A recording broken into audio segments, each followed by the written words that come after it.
Welcome back to trade with books. आज हम सीखेंगे किसी भी स्टॉक को खरीदने के लिए उसका जो प्राइस शो हो रहा है क्या वो करेक्ट प्राइस है कि वैल्यू से ज़्यादा है कि कम है। आज के पूरे प्रेजेंटेशन में मैं आपको समझाऊंगा कि रामदेव अग्रवाल जी क्या सोचते हैं प्राइस और वैल्यू के बारे में। रामदेव अग्रवाल एक जाने माने इन्वेस्टर हैं। मोतीलाल ओसवाल के कॉन्फ्रेंस में इन्होंने ये डिटेल प्रेजेंटेशन दिया था जिसका समरी या जिसको आसान भाषा में आपके साथ में आज शेयर करूंगा और समझाऊंगा आपको या कोशिश करूंगा कि कौन से पैरामीटर हैं जैसे आरओई, पी रेशियो और इनका लिंकेज क्या है। ईपीएस में ग्रोथ और आरओई कितना होना चाहिए, किसी स्टॉक के लिए ज़्यादा होना चाहिए, कम होना चाहिए, आपको क्या क्या पैरामीटर देखने हैं स्टॉक खरीदने से पहले, और आप कैसे पता लगा सकते हैं कि अभी जो आप पे कर रहे हो प्राइस किसी भी स्टॉक के लिए वो उसकी वैल्यू से कम है कि ज़्यादा है। तो ये सब कुछ सीखेंगे। शुरू करते हैं। देखो, मोतीलाल ओसवाल के कॉन्फ्रेंस में रामदेव अग्रवाल जी ने, जो कि एक जाने माने इन्वेस्टर हैं, इन्होंने एक प्रेजेंटेशन दिया था ऑन वैल्यू इन्वेस्टिंग। मतलब आप वैल्यू और प्राइस को कैसे जज कर सकते हो। तो जब आप कभी भी इक्विटी में इन्वेस्ट करते हो, इक्विटी मतलब शेयर मार्केट में, तो शेयर मार्केट में जब आप कोई शेयर खरीदते हो, सपोज आपने आज एचडीएफसी बैंक खरीदने का डिसाइड किया, तो आप सबसे पहले आपका काम होता है कि आपको वैल्यू जानना है कि एचडीएफसी बैंक की आज मार्केट कैप जो है, क्या वो जो उसका करंट बिजनेस है उसके लिए या आने वाले फ्यूचर में जो उसका बिजनेस होगा उसको उसको जस्टिफाई कर रहा है क्या, वो जो उसका करंट वैल्यू क्या है। सपोज उसका वैल्यू है कुछ यहाँ पे और आप उसका जो प्राइस कर रहे हैं अभी, जो मान लो 1900 रुपीज़ पर शेयर का प्राइस चल रहा है और टोटल एक मार्केट कैप है 14 लाख करोड़ का। तो आप देखते हैं कि जो करंट प्राइस है क्या वो उसकी वैल्यू से कम है कि ज़्यादा है। अगर वो ज़्यादा है तो आपको वेट करना होगा कि उसके एग्जैक्ट वैल्यू से उसको नीचे आने दें या एटलीस्ट उसके बराबर आने दें, तब आप उसको खरीदने का ट्राई करते हो इन्वेस्टिंग के लिए, लॉन्ग टर्म इन्वेस्टिंग जो वॉरेन बफेट का स्टाइल है। तो यहाँ पे है आपका वैल्यू। अगर प्राइस वैल्यू से ज़्यादा है, सपोज आपकी वैल्यू है उसकी, आपको पर शेयर के हिसाब से बता रहा हूँ, सपोज मान लो एचडीएफसी बैंक की वैल्यू है 1400 रुपीज़ पर शेयर होना चाहिए एज़ पर वैल्यू, लेकिन अगर वो अभी 1900 रुपये चल रहा है तो आप वेट करेंगे कि स्टॉक में कोई करेक्शन आए किसी कारण से, तब मैं उसमें इन्वेस्ट करूँगा। क्यों? क्योंकि अभी यहाँ पे रिस्क है 500 रुपीज़ का। तो ये रिस्क को आपको समझाता है वैल्यू इन्वेस्टिंग। अगर उसका प्राइस किसी कारण से सपोज उसका प्राइस किसी कारण से आपको यहाँ पे मिल रहा है 1380, जैसा कि मान लो 1380 पे मिल रहा है, तब आपको पता होगा कि मैं ऑलमोस्ट वैल्यू जो है उसका वहीं पे कर रहा हूँ। तो यहाँ से नीचे जाने के चांसेस बहुत कम है और ऊपर जाने के चांसेस, जब भी मार्केट रिकॉग्नाइज करेगा उसकी ट्रू वैल्यू, तब वो शेयर का प्राइस या जब भी ईपीएस में ग्रोथ आएगा वो ऊपर की तरफ जाएगा। तो ये है हमारा पूरा वैल्यू इन्वेस्टिंग की। सबसे पहले आप वैल्यू असेस करते हैं, फिर प्राइस देखते हैं कि क्या प्राइस है और उसके साथ कंपेयर करते हैं, और आप बाय कब करते हैं? अगर आपको मार्जिन ऑफ सेफ्टी मिलता है। मार्जिन ऑफ सेफ्टी मतलब आपका वैल्यूएशन के बहुत पास ही है अगर करंट प्राइस, तो अगर बहुत दूर है या बहुत ज़्यादा डिमांड कर रहा है तो आप नहीं खरीदते हैं। ये है पूरा वैल्यू इन्वेस्टिंग। तो वन बाय वन हम प्रेजेंटेशन में जाएंगे। बहुत ही बोरिंग प्रेजेंटेशन है, जो लोग सीरियस नहीं है वो बिल्कुल छोड़ के चले जाएंगे मुझे पता है, लेकिन जो लोग सच में स्टॉक मार्केट को सीखना चाहते हैं वो लोगों के लिए इससे अच्छा वीडियो मैंने आज तक नहीं बनाया है। मैं अपने लिए इस वीडियो को बना रहा हूँ, मैं सेव करके रखूँगा, बार बार देखूँगा। मुझे बहुत सारी लर्निंग्स मिली हैं इसमें।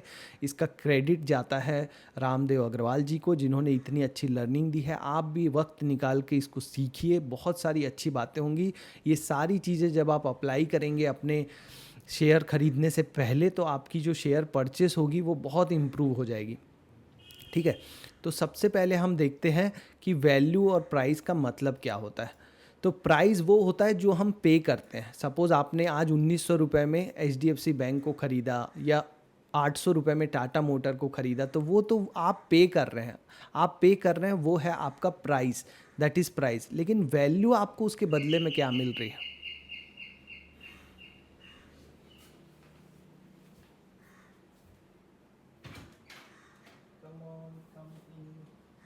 मिष्टी दिशा आई है।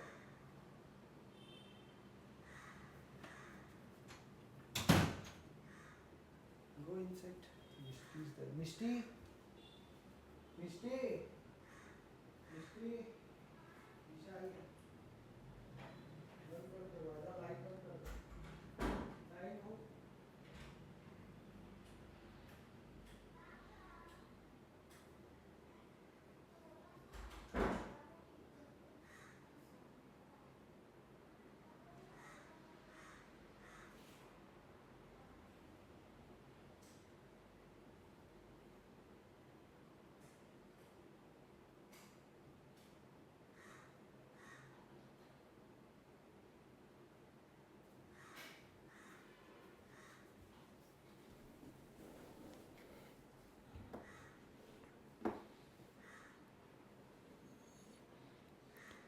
सो प्राइस वो होता है जो आप पे कर रहे हो किसी भी शेयर के लिए, लेकिन वैल्यू वो होता है जो आपको बदले में मिल रहा है। तो हमें ये अगर पता चल जाए कि सच में जो हम पे कर रहे हैं उसके उसके बराबर वैल्यू मिल रही है कि नहीं हमें, तो हमारा काम आसान हो जाएगा। ये वॉरेन बफेट ने कहा था। तो what is value? The present value of lifetime cash flow. अगर आपको किसी तरीके से पता चल गया कि जो आपकी कंपनी है, सपोज HDFC बैंक, वो आने वाले सालों में, सपोज 10 साल 20 साल में कितना कैश फ्लो जनरेट करने वाली है। अब ये तो बहुत ही मुश्किल चीज़ है, तो हम इस पे नहीं जाएंगे, लेकिन हम मोटा मोटी देखेंगे कि ROE, P ratio, peg ratio कितना होना चाहिए, जिससे हमने हिस्ट्री में देख के पता चलेगा कि सफल हुए हैं, शेयर्स खरीदने पे ज़्यादा रिटर्न मिला है। उतना ही हम कर लेंगे तो उतना भी हमारे लिए बहुत हो जाएगा। ठीक है, तो नेक्स्ट सबसे पहले valuation inside one, first valuation inside देखते हैं। और ये जो मैंने स्लाइड्स ली है, ये एक यूट्यूब चैनल है YSOWL वेल्थ, वहाँ से मैंने ली है, जहाँ पे इंग्लिश में ये पूरा प्रेजेंटेशन है खुद रामदेव अग्रवाल जी का। हिंदी में नहीं अवेलेबल है, इसलिए मैंने सोचा कि मैं हिंदी वाली जनता के लिए आसान भाषा में इसको एक बार समझाऊं। हो सकता है ये महाशय कॉपीराइट भी दे दें, लेकिन कोई बात नहीं, हम बहुत ही अच्छी स्लाइड है इसलिए हम इसको समझने की कोशिश ज़रूर करेंगे। तो अब वन बाय वन चलते हैं। इन्होंने बहुत सारी लर्निंग दी है, 1 2 3 4 करके। ये है first learning, this is the first one. तो वैल्यूएशन इनसाइड फर्स्ट क्या बोलता है, मैं इसको टूल को सही कर लेता हूँ। वैल्यूएशन इनसाइड बोलता है कि ROE, return on equity, earning में कितना ग्रोथ है, उसके शेयर, एक शेयर के पीछे जो कंपनी कमाती है उसमें कितना ग्रोथ है, और कॉस्ट ऑफ इक्विटी, ये तीनों चीज़ें मिलके किसी भी कंपनी का वैल्यू बनाती हैं। अभी मैं आपको बताऊंगा कॉस्ट ऑफ इक्विटी क्या होता है आने वाली स्लाइड में, घबराने की ज़रूरत नहीं है। ROE आपको पता है, रिटर्न ऑन इक्विटी का नंबर सभी बताते हैं। अर्निंग ग्रोथ मतलब EPS में जो ग्रोथ है वो। तो इन तीनों से मिलके बनता है वैल्यू का ट्राइंगल। मतलब वैल्यू अगर किसी कंपनी की जज करनी है तो ये तीनों चीज़ें देखनी है। पहला है ROE, दूसरा है अर्निंग का ग्रोथ, और तीसरा है cost of equity, cost of equity. अब इन तीनों से मिलके बनता है पी रेशियो, और वही डिसाइड करता है किसी भी कंपनी का वैल्यू। अब आने वाली स्लाइड में हम देखते हैं क्या है।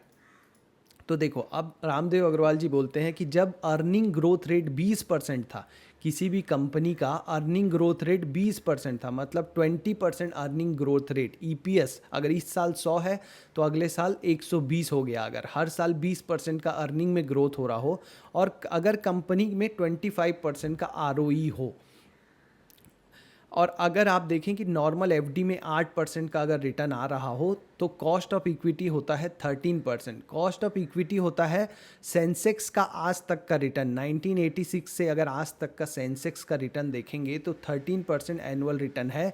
या तो दूसरा तरीका है निकालने का कि जो रिस्क फ्री रेट है, रिस्क फ्री रेट क्या होता है, जो FD का रेट है, जो बैंक में FD का रेट है, सपोज वो 8% है। बैंक में अगर FD का रेट 8% है तो उसमें इक्विटी के लिए 5% रिस्क प्रीमियम जोड़ लो, तो कितना हो गया 13%। तो एटलीस्ट 13% से ज़्यादा ROE तो होना ही चाहिए। ये है कॉस्ट ऑफ इक्विटी। मतलब अगर इक्विटी में अगर आप इन्वेस्ट कर रहे हो तो एटलीस्ट 13% तो आपको सेंसेक्स में ही मिल जा रहा है, तो आपकी कंपनी में रिटर्न उससे ज़्यादा होना चाहिए। तो अगर हम मान लें कि अगर हम पीछे की हिस्ट्री में देखें कि अगर 25% का ROE था और 20% का अर्निंग ग्रोथ था, तो हम देखते हैं कि जो फ्री कैश फ्लो है, फ्री कैश फ्लो, जो अभी हमने देखा कि वैल्यू डिपेंड करता है फ्री कैश फ्लो पे, मतलब कंपनी कितना कैश जनरेट कर रही है, नगद नारायण, उसी से डिपेंड करता है वैल्यू। तो हम देखते हैं कि फ्री कैश फ्लो बढ़ते जाता है। देखो 20, 24, 29, 35, इस तरीके से ही अगर ये 100 का बेसिस से अगर आप चालू करो तो ये लगातार बढ़ते जा रहा है आने वाले 15 साल के लिए। तो आप इससे ईजिली आइडेंटिफाई कर सकते हो कि हाई ROE और हाई अर्निंग ग्रोथ के से फ्री कैश फ्लो बढ़ता है कंटिन्यूसली पहले साल से ही। तो ये अच्छा है। कितना, 25% ROE और 20% का ग्रोथ। नेक्स्ट स्लाइड देखते हैं। अब अगर यही ROE सिर्फ 14% का रह जाए, कितना ROE रह जाए 14% का, 25 से आ जाए 14, और ग्रोथ रेट आप बढ़ा दो 20 की जगह 30, जो पिछले बार हम बात कर रहे थे पिछले स्लाइड में कि 20% का ग्रोथ रेट और 25% का ROE। लेकिन अगर इसी को अगर आप 14% का ROE ले लें और 20% का से बढ़ा के 30% का ग्रोथ कर दें, ग्रोथ तो बढ़ गई लेकिन ROE कम हो गया, एफिशिएंसी कम हो गई, तो आप देखो क्या हुआ।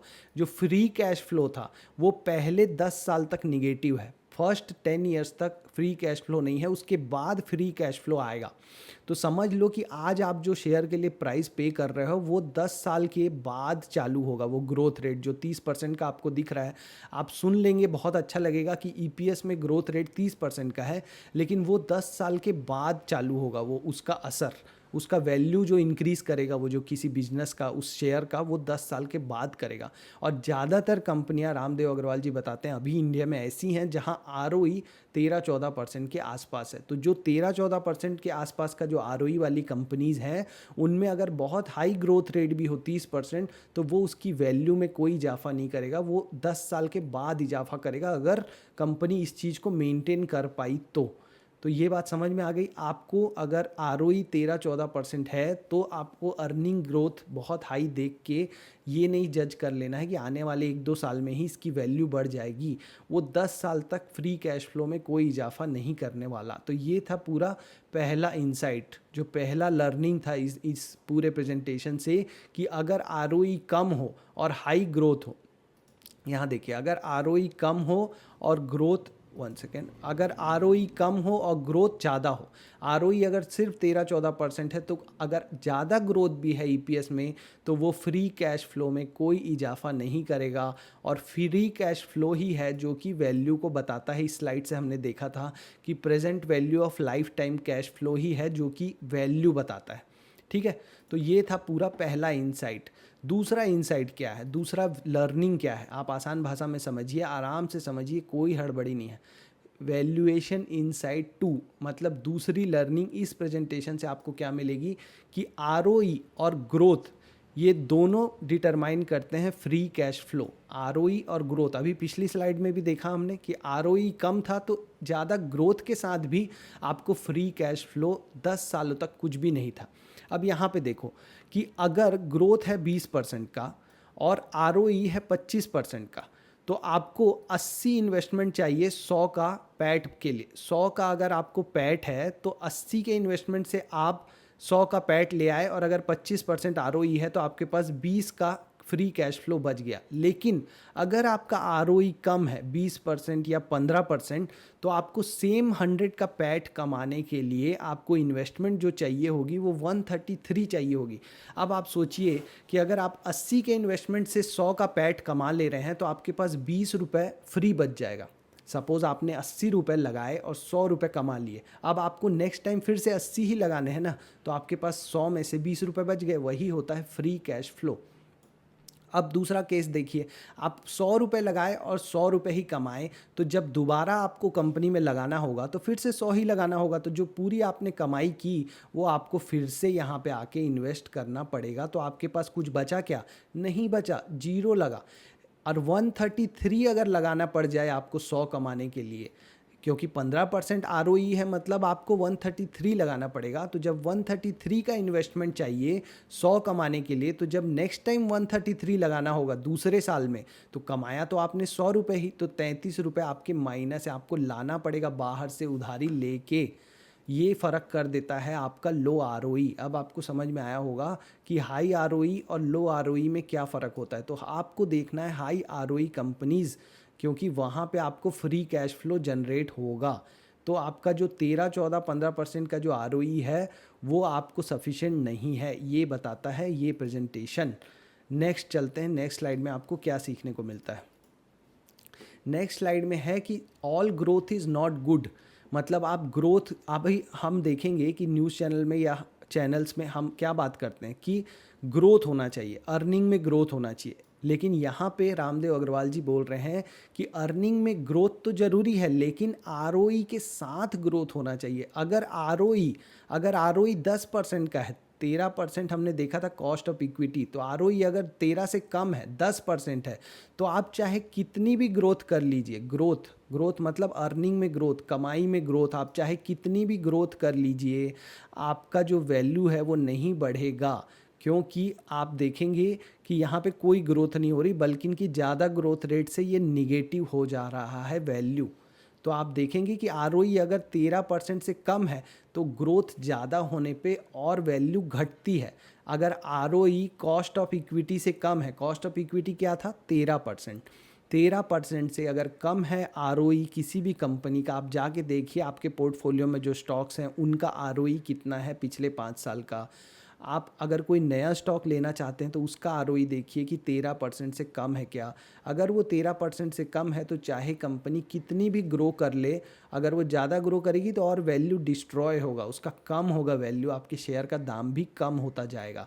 अगर आरओई कॉस्ट ऑफ इक्विटी के बराबर है, मतलब अगर आरओई 13% है, कितना है 13% आरओई। आरओई का डेटा आसानी से आपको बहुत जगह पे अवेलेबल मिल जाता है।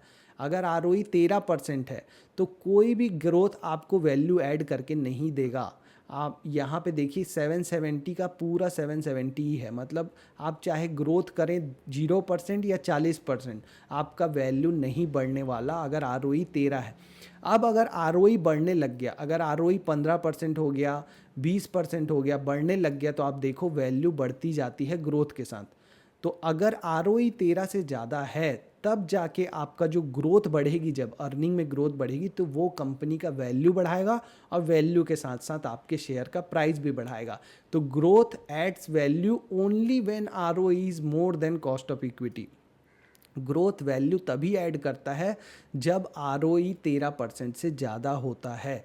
तो इस बात को ध्यान रखिएगा, किसी भी कंपनी में इन्वेस्ट करने से पहले आप देखिए कि आरओई 15, 20, 25% है कि नहीं, वरना कोई भी जो अर्निंग में ग्रोथ होगी उसका कोई फ़ायदा नहीं मिलने वाला आपको।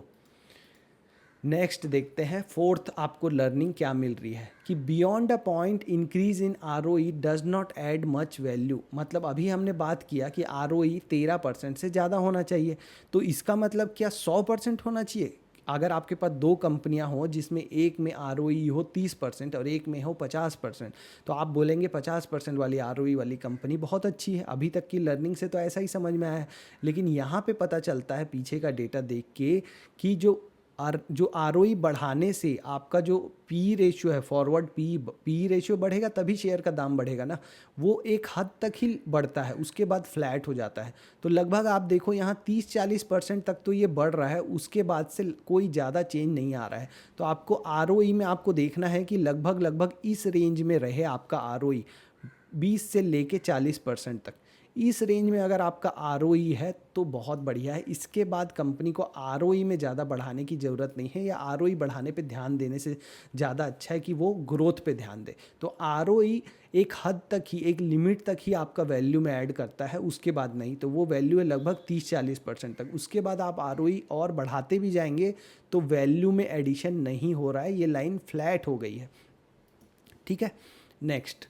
नेक्स्ट है कि अर्निंग ग्रोथ और वैल्यूएशन एक्सपोनेंशियली बढ़ते हैं। अर्निंग ग्रोथ और वैल्यूएशन, जब अर्निंग ग्रोथ आपकी बढ़ती है तो वैल्यूएशन बहुत तेज़ी से बढ़ती है। लेकिन अर्निंग ग्रोथ कब बढ़ेगी? जब आरओई 13% से ज़्यादा हो। यहाँ देखिए क्या लिखा है, एक केस है जिसमें आप देख रहे हो forward P for different growth rate of 25% ROE. ये केस है 25% आरओई का। तो सबसे पहले आपको इंश्योर करना है कि आपकी जो कंपनी है, जो आप लेने वाले हो या आप ले चुके हो, क्या उसमें आरओई 15% से ज़्यादा है। अगर वो 20%, 30%, 40% तक है तो बहुत अच्छी बात है, उसके आगे आपको नहीं देखना है। अगर आप एक केस लें जिसमें 25% आरओई है, अगर आपको ऐसी कंपनी मिल गई जिसमें 25% आरओई है, तो दूसरी चीज़ जो आपको देखनी है वो है अर्निंग ग्रोथ। अब अर्निंग ग्रोथ जैसे जैसे बढ़ेगी वैसे वैसे वैल्यू बढ़ेगी कंपनी की। तो पहले तो 30% तक तो वैल्यू बहुत धीरे धीरे बढ़ती है, लेकिन अगर 30% से ज़्यादा ग्रोथ है सालाना, एनुअल ग्रोथ, तो फिर रफ्तार एकदम रॉकेट के जैसी हो जाती है शेयर के प्राइस में भी और वैल्यू में भी। ये बात को आप समझिए। तो सबसे पहली चीज़ है आरओई 13% से ज़्यादा होना चाहिए, 20 से 40% तक हो तो बहुत अच्छी बात है। जैसे कि एशियन पेंट का कल हमने देखा था, एचडीएफसी बैंक में भी अब देखेंगे तो हाई आरओई मेंटेन करके रखा है। ऐसी कंपनियां बहुत कम हैं इंडिया में, लेकिन अगर ऐसी कंपनियों में अगर ग्रोथ हो 30% से ज़्यादा जब भी, तो वो बहुत अच्छी बात है। ये है दो चीज़ें वैल्यूएशन के लिए अभी तक आपने जो सीखी हैं। छठवीं लर्निंग, सिक्स्थ लर्निंग क्या है कि लो आरओई जिस कंपनी का है, जिस कंपनी का आरओई कम है, उसको फोकस करना चाहिए आरओई बढ़ाने के लिए, और जो हाई आरओई कंपनी है उसको फोकस करना चाहिए ग्रोथ बढ़ाने के लिए। अभी तक हमने यही समझा है ना कि जिस कंपनी का आरओई 13% से कम है, 13% से कम है, उसमें कोई भी आप अर्निंग में ग्रोथ कर लो, आपका वैल्यू नहीं बढ़ेगा। तो ऐसी कंपनियों को किस पे फोकस करना चाहिए? आरओई बढ़ाने पे। और जो कंपनियां ऑलरेडी 40, 50, 60 के आरओई पे काम कर रही हैं, वहाँ और ज़्यादा आरओई बढ़ा के वैल्यू में कोई मदद नहीं मिलेगी, इसलिए उनको फोकस करना चाहिए ग्रोथ बढ़ाने के लिए। तो जब आप देखते हो कि 1% अगर आरओई बढ़ाती है कोई कंपनी, कंपनी ए ऐसी कंपनी है जिसका 30% का आरओई है, मतलब ऑलरेडी ज़्यादा आरओई है और ग्रोथ 10% है। और कंपनी बी एक ऐसी कंपनी है जिसका आरओई 16% है, कम है आरओई लेकिन ग्रोथ 20%। तो अब दोनों के लिए अगर केस स्टडी की गई कि अगर 1% आरओई बढ़ता है तो कंपनी की वैल्यू में कितना इजाफा हुआ? सिर्फ 1% का, क्योंकि ऑलरेडी आरओई 30% का है, बहुत ज़्यादा है। तो ऐसी कंपनी को आरओई बढ़ाने से कोई ज़्यादा वैल्यूएशन में मदद नहीं मिलेगी। लेकिन अगर ग्रोथ 1% बढ़ा दिया इस कंपनी ने अपने अर्निंग का, तो इसकी वैल्यू 7% तक बढ़ जाती है। तो जो हाई आरओई वाली कंपनियां हैं उनको फोकस करना चाहिए ग्रोथ बढ़ाने के लिए। वहीं आप लो आरओई वाली कंपनी के लिए अगर देखोगे तो 1% आरओई बढ़ाने से 12% का वैल्यू में ग्रोथ हो जाता है। तो जिस कंपनी का आरओई कम हो, 15-16% हो, आपको उसको नज़र में रखना है कि अगर किसी साल इसका आरओई बढ़ रहा है तो आपको देखना है कि उसका वैल्यू बढ़ेगा। और अगर उस कंपनी का ग्रोथ रेट बढ़ भी रहा है बहुत ज़्यादा, 20 से 30 हो गया, तो आपको बहुत ज़्यादा उत्साहित नहीं होना है, क्योंकि वो वैल्यू में ज़्यादा ऐड नहीं करेगा। ये दोनों बातें यहाँ से सीख सकते हो, आप आराम से सीखिए। नेक्स्ट, 7वीं लर्निंग क्या मिलती है? एकदम कॉलेज के टाइप पढ़ा रहा हूँ मैं, जैसे कॉलेज में कोई सब्जेक्ट चल रहा हो। ये सब तो आपको लग रहा होगा कि कौन सी मास्टरी करनी है हमें, लेकिन आप इसमें से अगर एक छोटा छोटा नोट्स बना लेंगे ना, एक एक लाइन का, कि आरओई हमें कम है तो हमें आरओई बढ़ाने वाली देखना चाहिए कि कंपनी की आरओई बढ़ रही है कि नहीं। अगर ग्रोथ ऑलरेडी आरओई बहुत ज़्यादा है तो फिर आरओई से मतलब नहीं, ग्रोथ बढ़ना चाहिए। तब जब आप जो ऑलरेडी कंपनी ले रखे हैं या लेना चाहते हैं, उसमें आप जाके screener.in जो वेबसाइट है वहाँ जाके देख सकते हो कि इस साल उसका आरओई बढ़ रहा है कि ग्रोथ बढ़ रहा है, क्या इम्पैक्ट होगा। ये सब कुछ आप इससे सीख सकते हो। Sustaining ROE above cost of equity is a challenge. Only 22 companies sustained ROE cost of equity for 20 years. Sir बताते हैं कि 1998 में जो 136 कंपनीज थी जो 13% से ज़्यादा का आरओई में थी, आज की डेट में 2018 की बात करो तो सिर्फ 22 कंपनी रह गई। तो लगातार ऐसी कंपनियों आरओई को 13% से ज़्यादा मेंटेन करना अपने आप में चैलेंज है, बहुत बड़ा चैलेंज है। तो आपको हमेशा देखना चाहिए कि आपकी कंपनी का आरओई गिर तो नहीं रहा है, कम तो नहीं हो रहा है, क्या वो मेंटेन कर पा रही है अपना आरओई जैसे जैसे साइज़ बड़ा होते जा रहा है। जैसे एचडीएफसी बैंक को आप देखोगे, पिछले 10 साल में उसका आरओई मेंटेन्ड है। एशियन पेंट को देखोगे तो उसका आरओई मेंटेन्ड है। तो बहुत बड़ा चैलेंज होता है 20 साल तक अपना आरओई को बना के रखना, रिटर्न ऑन इक्विटी को। तो आपको देखना है कि आपकी जो कंपनी है कि उसमें आरओई गिर रहा है कि वो लोग मैनेज कर पा रहे हैं। अगर अच्छा मैनेजमेंट होगा तो वो लोग ज़रूर मैनेज कर पाएंगे। 8वीं लर्निंग क्या है कि जो हायर अर्निंग ग्रोथ है वो कभी भी 5-6 साल से ज़्यादा टिकती नहीं है। बहुत बड़ी लर्निंग है, बहुत बड़ी लर्निंग है। आप इसको समझने का ट्राई कीजिए, आसानी से समझने का ट्राई कीजिए कि जो ज़्यादा अर्निंग में ग्रोथ आ रहा है, मान लो जैसे अभी ट्रेंट का शेयर है जो जूडियो चलाता है, उसमें मान लो 50-60% का ग्रोथ रेट है। तो आपको ये बात हमेशा याद रखनी है कि 5-6 साल से ज़्यादा उसको मेंटेन करना नामुमकिन है। ये हिस्ट्री बताती है, नामुमकिन। तो अगर आप गलती से आप किसी कंपनी को 5वें या 6वें साल में ले रहे हो जो उसका ग्रोथ का है, ऑलरेडी पिछले 5 साल से वो कंपनी बहुत बढ़िया ग्रो कर रही है, अब आप उसको 5वें साल में 6वें साल में जाके ले रहे हो, तो आप समझ लो कि आप पहाड़ के एकदम चोटी पे, ऊंचाई पे ले रहे हो उसको। अब यहाँ से वो नीचे जाने वाला है, ये बात 100% श्योर समझ लो। देखो 1998 में 188 कंपनीज थी, उसमें से पहले 5 साल में सिर्फ 28 कंपनियां बच गई जिन्होंने मेंटेन किया अपना अर्निंग ग्रोथ। अगले 5 साल में सिर्फ 8 कंपनियां, और उसके अगले 5 साल में सिर्फ एक कंपनी रह गई जो अपना 25% से ज़्यादा का पैट का जो अर्निंग ग्रोथ है उसको बचा पाई। तो आप देखते हो ना कि बिल्कुल बचा ही नहीं पाती कोई भी कंपनी। तो आप ये मान के चलो कि 5-6 साल में उसका ग्रोथ खत्म हो जाना है या उतना ग्रोथ नहीं करने वाला है। तो यहाँ से आपको सिंपल भाषा में जो मैं चीज़ समझाना चाहता हूँ, ये पूरा टेक्निकलिटी को आप छोड़ दीजिए, पूरा टेबल आप छोड़ दीजिए। आप बस एक बात ध्यान रखिए कि अगर आपने कोई कंपनी देखी खरीदने के लिए, या आपके पास कोई कंपनी है जो ऑलरेडी पिछले 5 साल से एक अच्छा खासा 25% से ज़्यादा का अर्निंग में ग्रोथ दे रही है, तो आप बहुत केयरफुल हो जाइए, क्योंकि हो सकता है ये उसका अंत हो, अब वो यहाँ से अर्निंग ग्रोथ उसका कम हो जाएगा। बहुत रेयर कंपनियाँ होती हैं HDFC बैंक टाइप की जो कंटिन्यू 10-15 साल तक वो सेम ग्रोथ रेट को मेंटेन कर पाती हैं।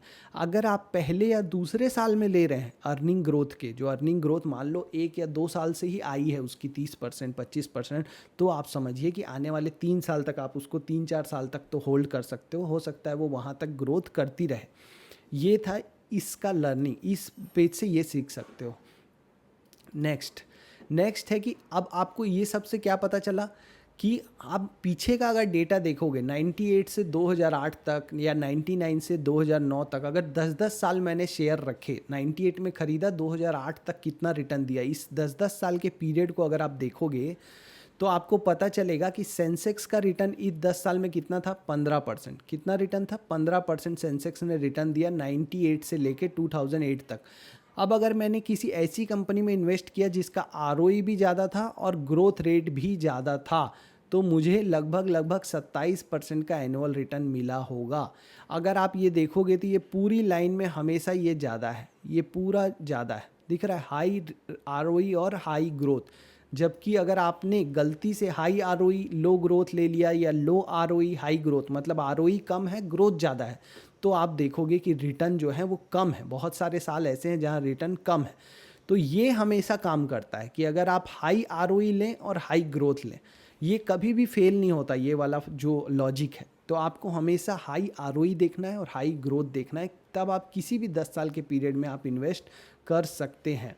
उसी चीज़ को यहाँ दूसरे भाषा में समझाया गया है। अगर आप देखो तो यहाँ पे हमने लिखा है ग्रोथ और नीचे लिखा है क्वालिटी। तो क्वालिटी मतलब आरओई और ग्रोथ मतलब अर्निंग ग्रोथ। तो अगर हाई है, अगर दोनों चीज़ें हाई है, मतलब आपका ये चारों चीज़ों को मैं मार्क कर रहा हूँ, मतलब आरओई भी हाई है, आरओई हाई है और ग्रोथ भी हाई है, तो आपको रिटर्न मिला है एवरेज 27% का 98 से लेके 2018 तक शेयर मार्केट में। अगर आरओई कम है और ग्रोथ ज़्यादा है तो भी आपको 21% का ग्रोथ मिला है। तो मतलब ग्रोथ तो ज़्यादा ही होनी चाहिए। पहली बात आपको क्या समझ में आई, ग्रोथ तो ज़्यादा ही होनी चाहिए, लेकिन अगर दोनों चीज़ें कम है तो फिर आपको सिर्फ 6% का आपको एनुअल ग्रोथ मिला है, जो कि एफडी से भी कम है। और अगर आरओई ज़्यादा है और ग्रोथ कम है तो आपको सिर्फ 14% का एनुअल ग्रोथ मिला है। तो आपको देखना है हाई आरओई हाई ग्रोथ वाली कंपनियां, ये फंडा हमेशा काम किया है।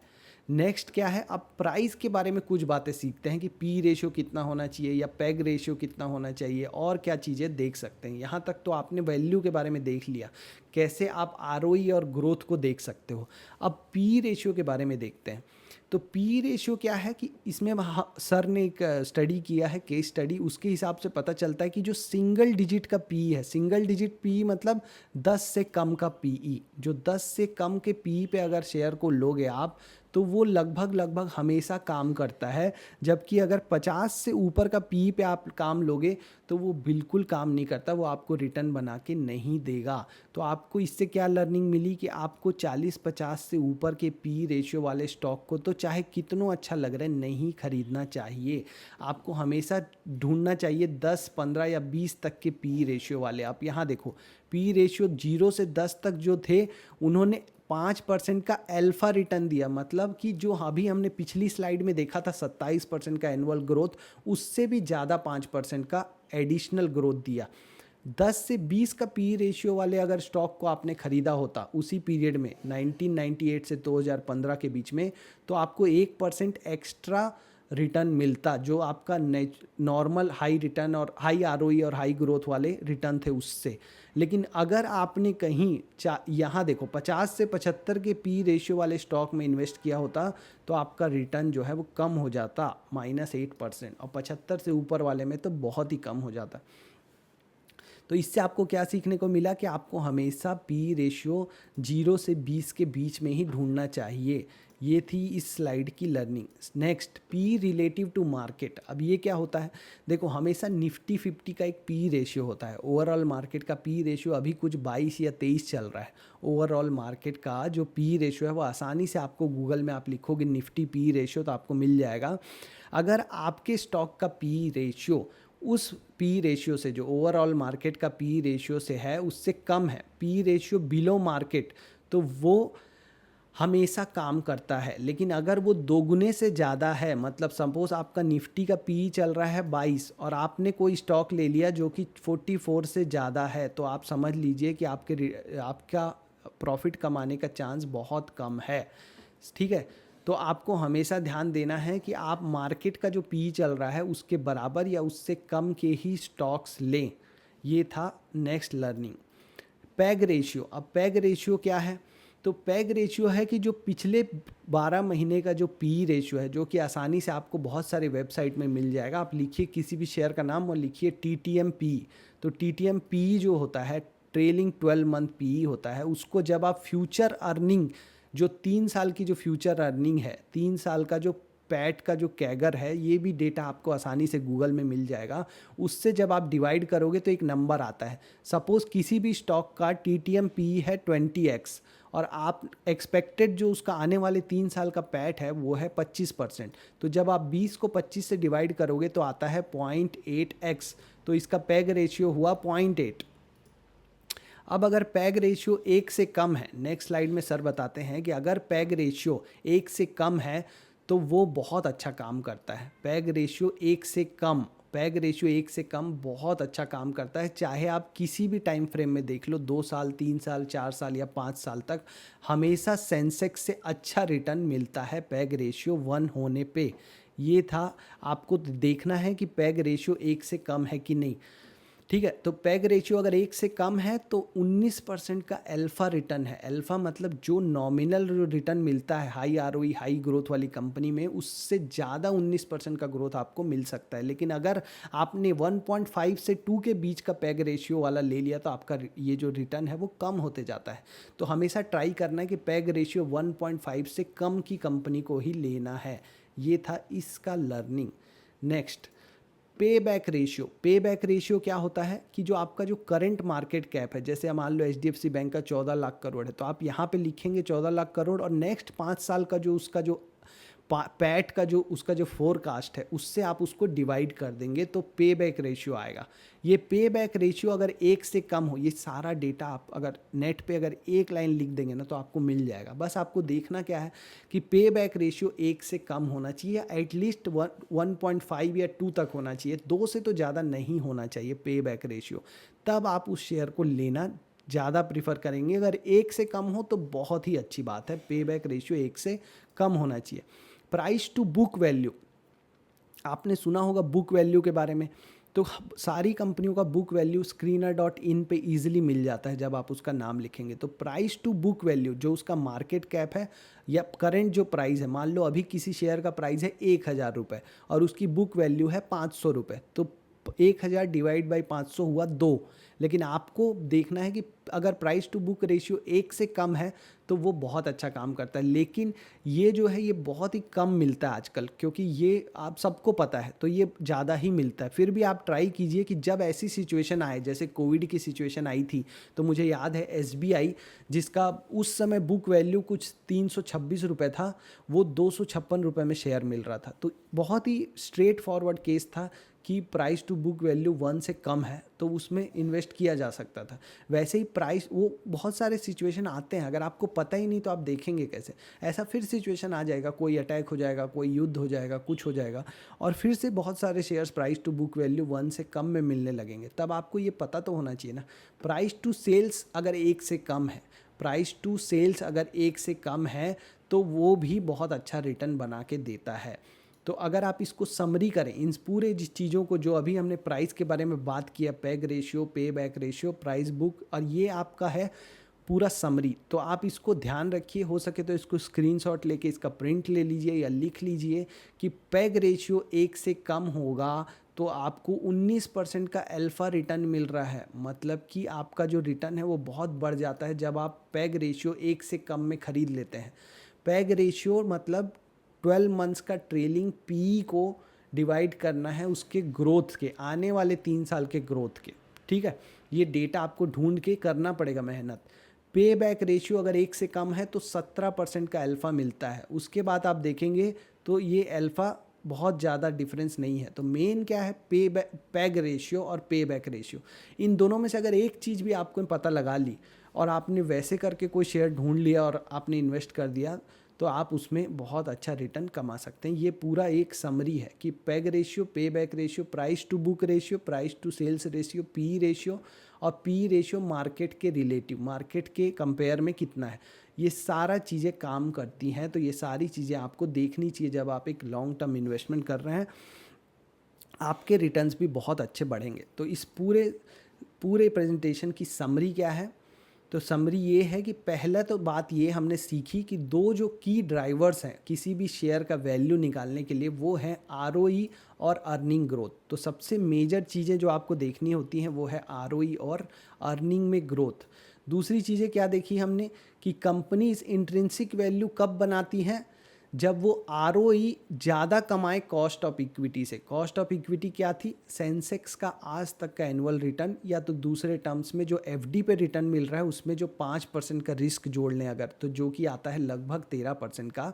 तो आरओई 13% से तो ज़्यादा ही होना चाहिए, तभी कंपनियों में वैल्यू बढ़ती है। अदरवाइज चाहे कितना ग्रोथ कर लो वैल्यू नहीं बढ़ती है। यही सीखा हमने। तो दूसरी लर्निंग ये थी कि आरओई 13% से ज़्यादा होना चाहिए, 13% से तो ज़्यादा ही होना चाहिए।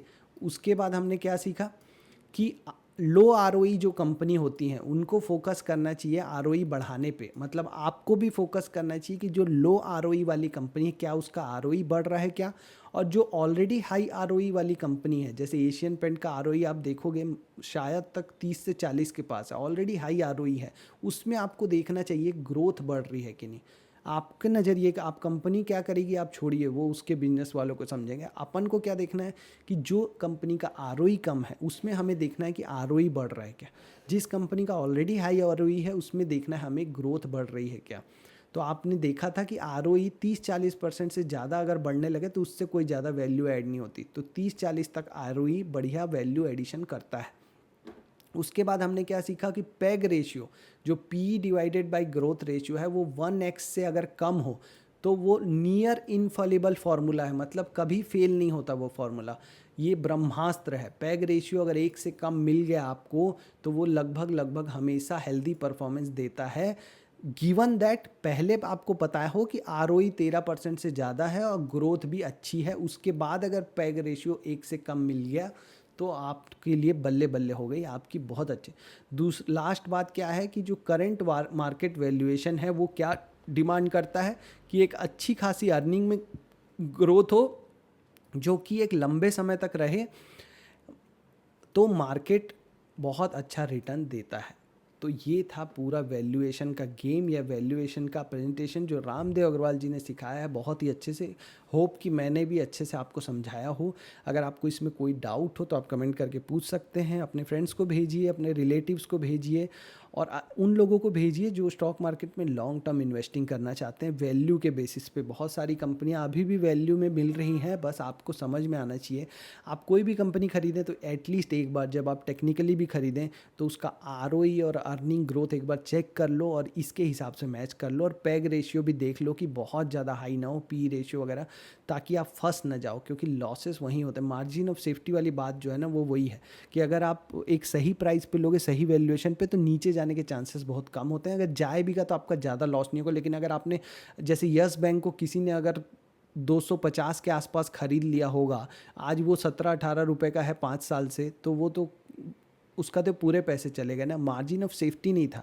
लेकिन अगर वो किसी शेयर का वैल्यू पता चल जाए लगभग कि आरओई 20-25% है, ग्रोथ 20-25% है, तो फिर पैग रेशियो 1 से कम है, तो आप ईजिली सोच सकते हो कि हाँ इसमें वैल्यू है, तो ये यहाँ पे सही बाय है, यहाँ पे नीचे जाने के चांसेस बहुत कम है। तो वो होता है मार्जिन ऑफ सेफ्टी। तो आप चैनल को सब्सक्राइब कर दीजिएगा अगर वीडियो अच्छा लगा तो, और लाइक कर दीजिएगा और कमेंट कीजिए करके बताइएगा अच्छा लगा कि नहीं वीडियो, और आपको कौन से टॉपिक पे वीडियो चाहिए। मिलेंगे नेक्स्ट वीडियो में। ऑल